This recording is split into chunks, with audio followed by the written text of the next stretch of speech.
पिछले वीडियो में हमने यूकेरियोटिक कोशिकाओं की कोशिका भित्ति के बारे में अध्ययन किया था।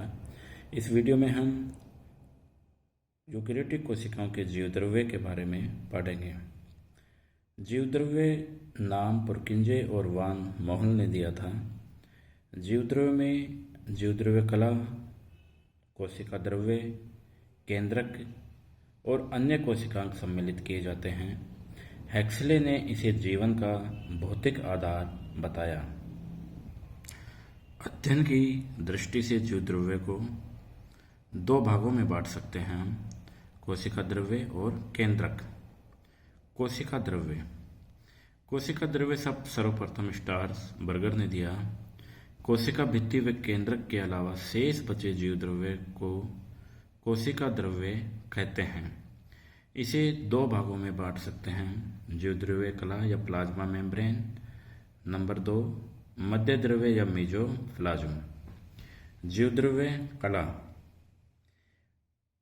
कला का रासायनिक संगठन के तौर पर ये लिपिड व प्रोटीन की बनी होती है। इनके अतिरिक्त अल्प मात्रा में ओलिगोसैकेराइड व जल भी होता है। जीवद्रव्य कला की रचना के मॉडल। जीवद्रव्य कला की रचना को समझने के लिए अलग अलग वैज्ञानिकों ने अलग अलग मॉडल दिए हैं, जिसमें से कुछ मॉडलों के बारे में चर्चा करेंगे। जीवद्रव्य कला अत्यंत पतली, लचीली, पारभासी और चयनात्मक पारगम्य परत होती है, जिसकी रचना को समझाने के उद्देश्य से कुछ मॉडल निम्न हैं। नंबर 1, डेनियली और डेवसन मॉडल। ये मॉडल 1935 में दिया था। इन वैज्ञानिकों के अनुसार जीवद्रव्य कला लिपिड अणुओं की सतत परत होती है, जिसकी दोनों सतहों पर प्रोटीन्स पाए जाते हैं। मध्य में लिपिड लेयर होती है और लिपिड लेयर के दोनों ओर प्रोटीन की परत पाई जाती है। दूसरा मॉडल है रॉबर्टसन इकाई मॉडल।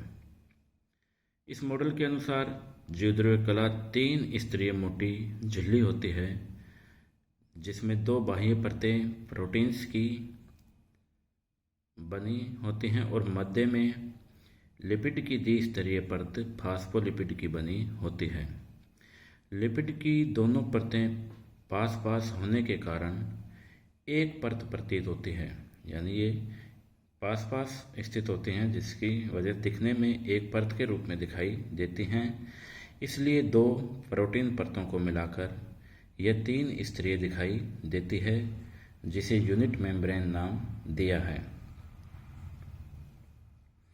चित्र में दिखाया गया रॉबर्टसन की इकाई मॉडल को, जिसमें मध्य में लिपिड परत होती हैं, जो कि पास पास स्थित होने के कारण ये एक परत के रूप में दिखाई देती हैं, और बाहर दोनों ओर प्रोटीन की परत होने के कारण कुल 2 प्रोटीन परतें और एक लिपिड की परत, इनको मिला के 3 स्तरीय परत दिखाई देती है, जिसे यूनिट मेम्ब्रेन का नाम दिया है।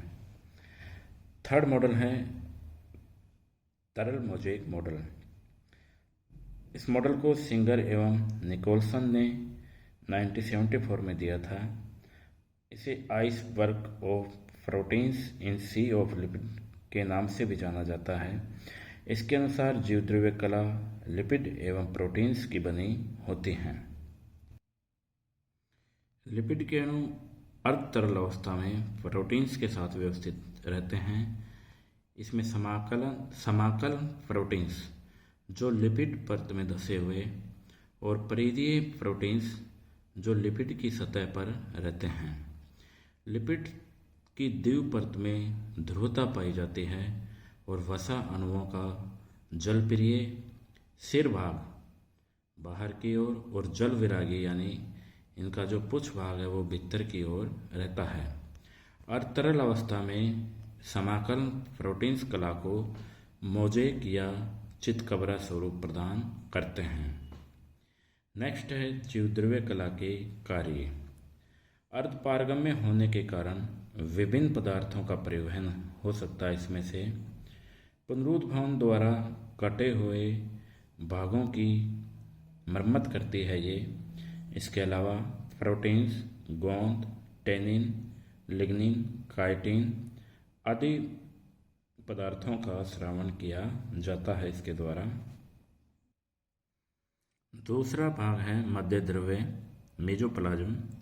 कोशिका द्रव्य का वह भाग जो जीवद्रव्य कला एवं टोनोप्लास्ट यानी रिक्तिकाओं के मध्य स्थित रहता है।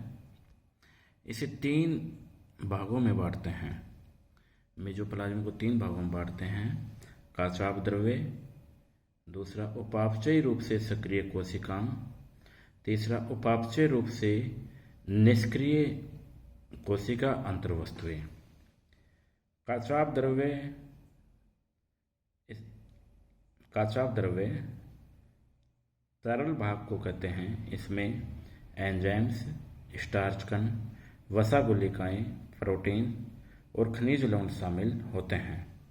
उपापचय रूप से सक्रिय कोशिकांगों में कोशिका अंग होते हैं जो एकल और दोहरी कला से आबद्ध या परिबद्ध होते हैं। वो उपापचय रूप से सक्रिय कोशिकांगों में शामिल किए जाते हैं। धन्यवाद।